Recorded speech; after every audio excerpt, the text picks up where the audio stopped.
We return to the battle as the noose tightens around the Tyranids.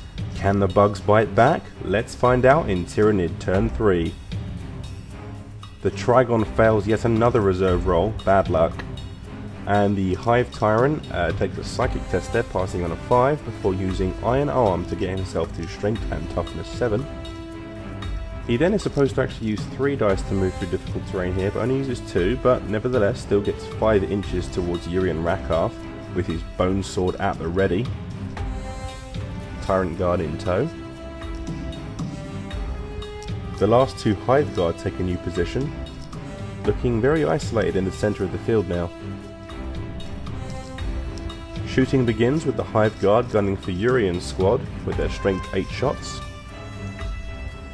They score 3 hits and use preferred enemy from the nearby Tyrant to make it 4. Strength 8, toughness 5, so that's 4 wounds.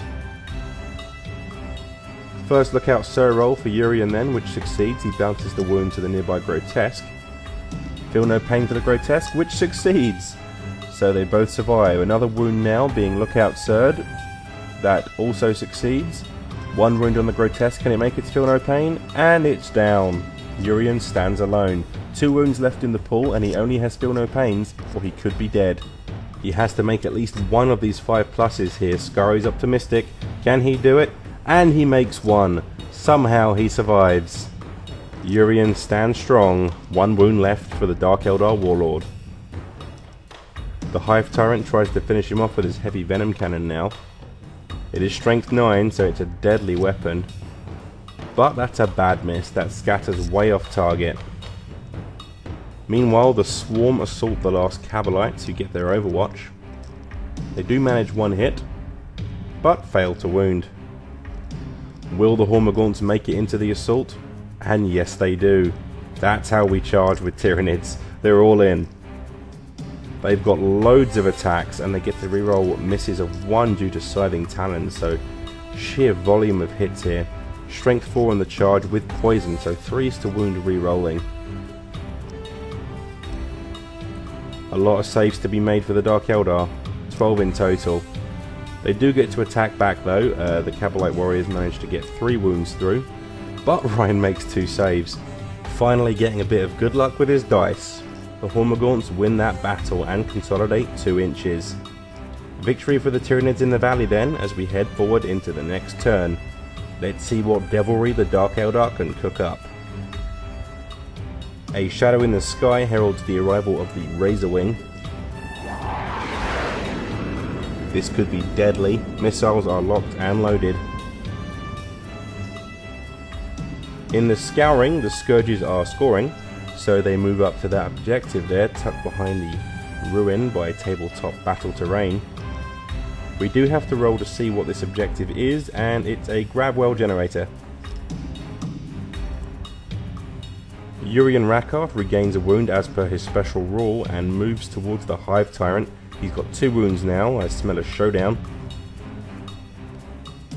And the Raks climb that hill, seeking a vantage point to observe the clash of warlords brewing in centre field.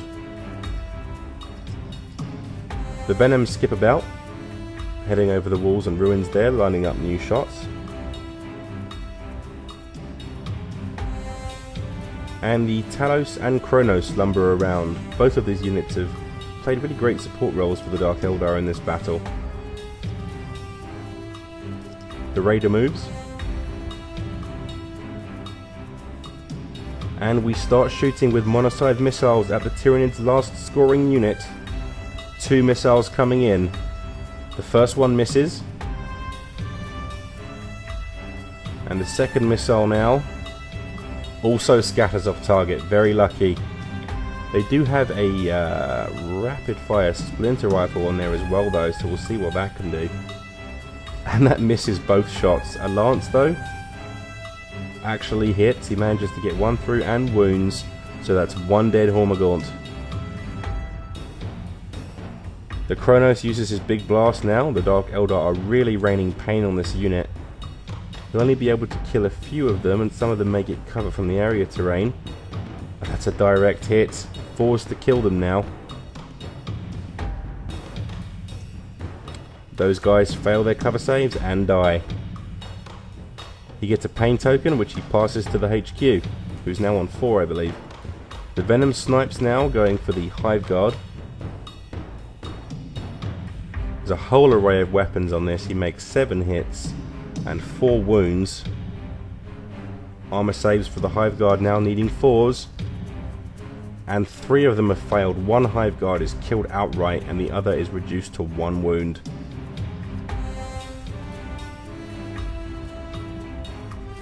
The other Venom will gun for the last 1 wound Hive Guard now. The same volley of shots coming in. 2 wounds in total, I believe. 2 saves to be made. Only 1 wound left for the Hive Guard. And there's a 1. He is dead. Dark Eldar shooting claims another victim. A Dark Lance now at the Hive Tyrant. But it misses. The onslaught continues though, with the Talos engine firing its shots at the Hive Tyrant unit. The newest model there is in fact the Tyrant Guard, so he'll be hit first. A whole bunch of shots here which are twin linked, I believe. So he'll reroll his misses there. And succeed in getting 3 hits. And 3 wounds. Armor saves to be made.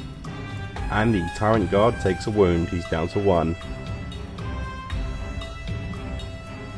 In the Dark Eldar assault phase, Urian seizes his chance to charge the Hive Tyrant, charging into cover, but easily making it there on an 8.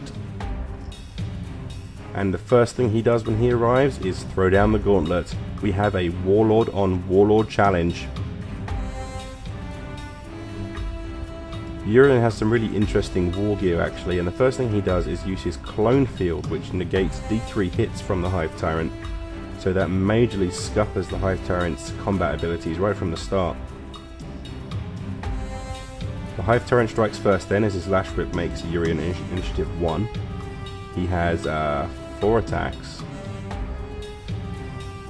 needing 3s, and he gets 3 successful hits there, but has to drop 2 of them right off the bat because of the clone field. So 1 strength 7 hit gets through. He's strength 7 from Iron Arm. Strength 7, toughness 5, 2s to wound, and that's a 1. Luckily, he does have preferred enemy, so he gets his wound through. The first test for Urian to make is to see if the Bone Sword has killed him outright, so it's a morale check here, which he passes. And then all he has is his Feel No Pain, which he fails. 1 wound to Urian Rakarth. He's only got 1 left. The Dark Eldar HQ strikes back now, needing 4s. He manages 2 hits there. He's got a Poison Flesh Gauntlet, so he only needs 3s to wound. And he manages 1 wound. Armored Shell armor save for the Hive Tyrant succeeds. Both Warlords will fight another round. At the end of turn 3 then, the Dark Eldar have completed a pretty deadly pincer movement around the remnants of Ryan's Hive Fleet. Things are looking grim for the Tyranids. They've only got a few models left on the table. Will there be a final fight back? Let's find out. Better late than never, the Trigon shows up. It does, however, scatter a few inches backwards, heading for that large piece of terrain.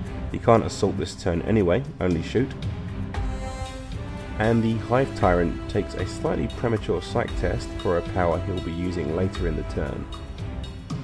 The last few members of the Hormagaunt brood move up through that hill, heading towards the Kronos. Only 7 of them left now, and the shooting begins with the Trigon gunning for this Venom. It is ballistic skill 3, so it needs 4s to hit it. Oh dear, that is a bad miss. Only 1 hit gets through. I believe he glances on 5s here, and he fails. Straight to the assault phase then, with some overwatch from the Kronos. It has a template weapon. D3 hits then on the advancing bugs, and that's 3 hits. No cover allowed from the template weapon, and that's 3 dead Hormagaunts. That's going to severely nerf their charge. They are barbecued. Here we go then, and oh, they need 9 and they fail that one. Can Fleet get them in? They don't make their charge. Straight to the main event then, with the Hive Tyrant generating an extra attack and initiative from the Warp Speed Psychic Power. And then Urian Rakarth uses his cheeky ability to negate another 2 of the Hive Tyrant's attacks. That's from his clone field. So the Hive Tyrant attacks first and gets 4 hits, but of course a couple of them are instantly taken away by the clones. 2 hits through then, with a strength of 6, and he gets 1 wound. It is a bone sword, so if he fails a morale check, instant death.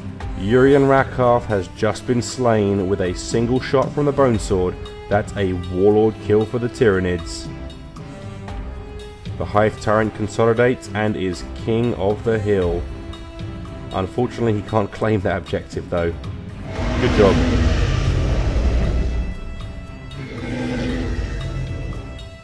Dark Eldar turn 4. It's time for some retaliation.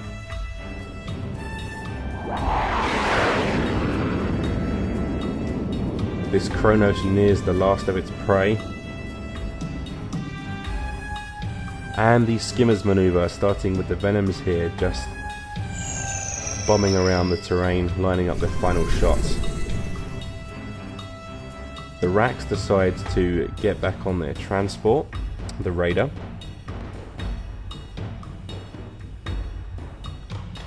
And then in comes the shooting. First of all, a template weapon on the last 4 termagants. And 2 of them are instantly killed. Then a monocyte missile from the big skimmer. It deviates slightly, but that's still going to get the other 2 termagants. It's AP3. And all of them are dead. Only 2 go to ground saves between them and death. And they fail. With his last scoring unit destroyed, Ryan concedes defeat. Dark Eldar victory. So, when the smoke clears and the dust settles, the chapter masters are friends again. Thanks for watching, folks.